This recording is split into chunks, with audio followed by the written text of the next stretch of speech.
What's going on, guys? Today we're going to talk about how to do an oil change on your motorcycle. And first and foremost, this is one of the basic easy to do things maintenance wise on a motorcycle. So it's something that with common hand tools anybody can do. So some of the things you'll need to get and tools you'll use is, first off, you will need your oil. Make sure that when you look for oil that you look for motorcycle specific oil. Also, you're going to want a filter. I don't have mine right here, but make sure every time you change your oil you also want to change out your filter as well. So going on over here, we have two types of sockets that we're going to use for this project. Let's see if it'll focus. But we have a 10mm and a 17mm. So with that, you're also going to want some sort of breaker bar or a ratchet or just something to get them off. Next, we have gloves. These are optional, but they will make the biggest difference. Highly recommend you use gloves. Finally, we'll want a funnel and a drain pan, just something to hold the oil in. And those are all the tools you'll need. Next, if your bike has a center stand, you'll want to lift your bike up on the center stand. If not, just get your bike up level so it's easy to drain and fill the oil.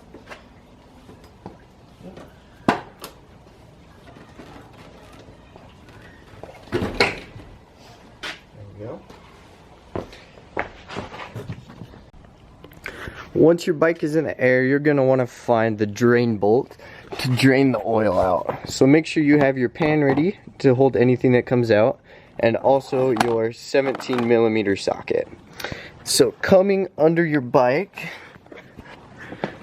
we're going to want to find the drain bolt, which right there, we'll see if it can focus. This is the drain bolt on this bike.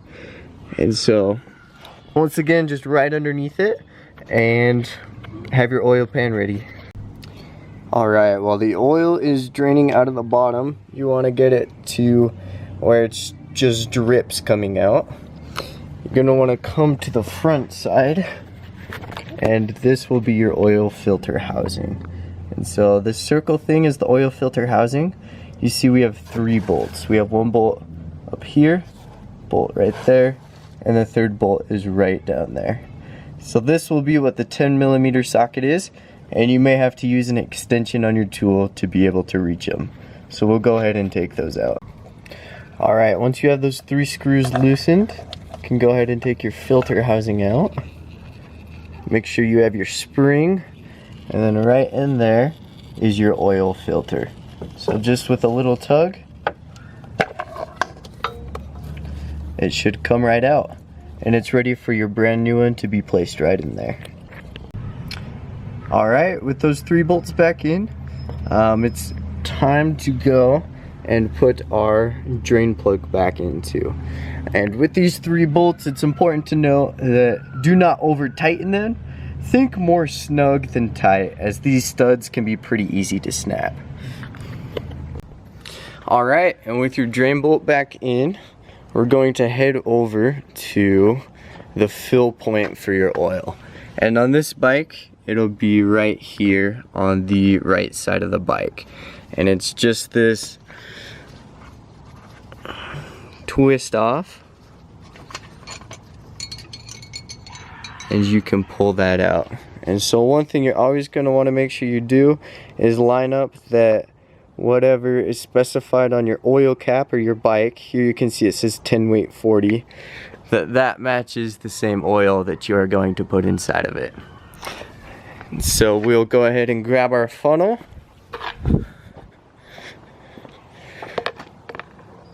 Load the funnel in the top, and it's ready to pour oil into. And one way that you can check how much oil goes into your bike is in your owner's manual. If you don't have your owner's manual, there's plenty of websites online with information on how much oil your bike takes, what specific type of oil your bike takes. So it shouldn't be too hard to find that information. Once you've put your oil in, you're going to want to close your cap up, and then you're going to want to start your bike and run it for 30 seconds to a minute. And the reason why you want to do this is because you want to give the oil time to filter through everything, including your oil filter. And so once you've started it up and ran it and allowed the oil to get through every part of the engine and the filter, then you're going to want to check the dipstick.